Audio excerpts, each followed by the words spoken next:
Bom dia, pessoal. Gente, venham comigo. Vou apresentar para vocês o lugar onde foi gravado várias cenas do filme do Harry Potter. Christ Church College, que é uma das universidades daqui de Oxford e um dos pontos turísticos mais visitados da cidade. Por que é muito visitado?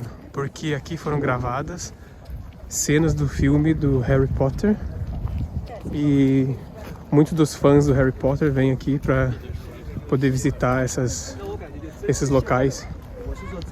A construção é uma construção muito bonita e vale a pena vir visitar. Vou mostrar para vocês um pouquinho ela aqui mais de perto, para você ver como é bonito, para vocês verem como é bonito.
Até a próxima, pessoal.